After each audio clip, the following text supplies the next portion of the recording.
Well, hello my beautiful peoples. As you may have noticed, I got a new microphone. And today I'm going to show y'all how I make my digital art step by step. Let's not waste any more time and get right into it. So to start off any drawing that I plan to have a more complex composition, I sketch out thumbnails. I purposely planned this drawing to have every step I could go through for the video, but I'll try my best to flag when a step isn't something I always do, and when exactly I'll use it. In addition to complex compositions, I'll also do some thumbnail sketches when I consider the piece particularly important. Even if I have a clear vision in mind, I'll want to explore my options. Even for this piece, I was pretty set on the concept of the first thumbnail, but actually drawn out, I saw that it was a bit weak. I explored a few angles and ended up changing the concept. This is a drawing based on a moment from my D&D campaign, where my character Silver is injured and ends up running from the fight after seeing a party member kill an NPC quite brutally. The original idea was him sitting in the inn getting treated, but I ended up going with a shot of him bursting through the door of the inn instead. Since this is digital, I size up the thumbnail I select to use as a guide. I call this step my silhouette sketch. I learned this technique from a video about 15-minute sketches for practice, but I decided I liked using it all the time, and not just for that exercise. It helps me better focus on shapes for this first pass of the pose.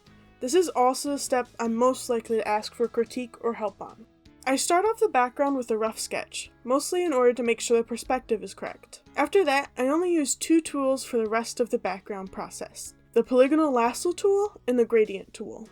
Sometimes if the environment is supposed to be the focus, or if there's no character at all, I will paint the background instead. When I do pieces like this, I do have a strong tendency to put the horizon line right at the character's eye line.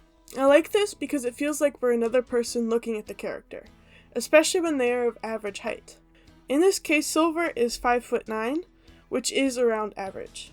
When I'm working on backgrounds is also when I get to really stretch my color theory muscles, because I don't use any layer modes.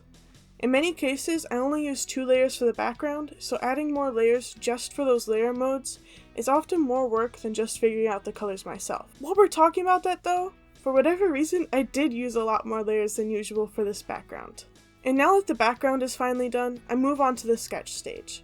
First, I lower the opacity of the silhouette way down. Then depending on the complexity of the background, I might turn it off while I work on the sketch. While actively working on it, I'll use a color on the opposite side of the color wheel from the silhouette, but I'll often change the color later to better match the character. Or sometimes, I'll think ahead when I'm working on that silhouette, and pick a color opposite from where I want the final color. This pose is a little complex, and I struggle to find a good reference for it, so I mark out the shapes and anatomy a little bit more than I typically would. I also aggressively erase as I go along, since I won't be doing another sketch pass or any line art. This one needs to be clean. Once I finish fighting the pose, especially the hands, I start to draw in clothes. Sometimes I will draw the face before I start working on the clothes and hair, but this time I was a bit intimidated by the expression I wanted, so I was procrastinating on drawing the face. In general, I'm not very good at drawing expressions. I've been trying to work on that lately, but practice takes time, and I had not gotten much practice at the time of drawing this. I'm not sure how this happened, but initially there were a butt-ton of tangents in the sketch. If you aren't already aware, a tangent is when two elements, especially lines, overlap and it causes them to look like continuations of each other. There are a few instances where this is useful, but in general it's best to avoid tangents. So I spent some time moving things around to remove the tangents. When I finally start to work on the face, I usually turn down the brush size a bit. Now that it's done, I am okay with how it turned out. Before I move on to the next step, I turn off the silhouette sketch so I can make sure the sketch itself is good. I clean up a bit more, then I turn the sketch into a darkish gray, which I picked because Silver has a lot of gray in his casual outfit, and I set the layer mode to multiply. The goal of the process you're currently seeing on screen is to fill the area of the character with their skin tone. Sometimes I will use a different color that contrasts better with the background, but Silver's skin tone already contrasts pretty well, so I stuck with that for this one.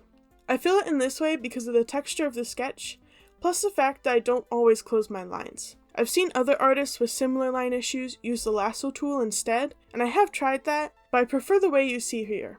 I also start with the skin tone because it's usually behind most of the other parts of the character, plus I like to add extra shading to the face, and blush in various places. I added a lot less blush than normal this time, because it would push his expression more if he looked pale.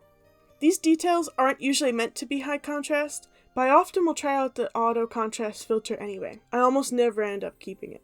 Once I'm happy with the skin, I create a clipping group and start adding layers for each item, or sometimes items of the same color will share a layer if they don't touch. I try to go mostly in order from back to front, but 3-dimensional objects won't always be linear enough for that.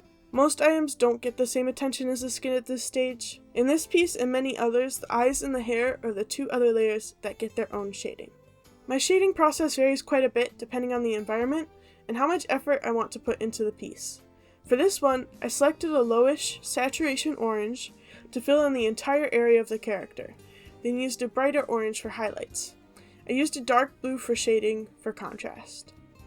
After switching the layer to the overlay mode, I noticed that some parts were a little more orange than I'd like, so I went back and changed to an even less saturated orange in those areas.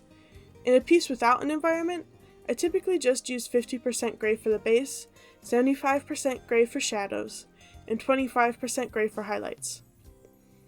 Once I've done this simple pass, I go in on a layer above all other layers to add any finishing touches. I don't always do this step of adding these finishing touches. The penultimate step is for texture. I fill a layer above everything with 50% gray. I apply a noise filter, which in Krita is found under Filters, Other, Random Noise.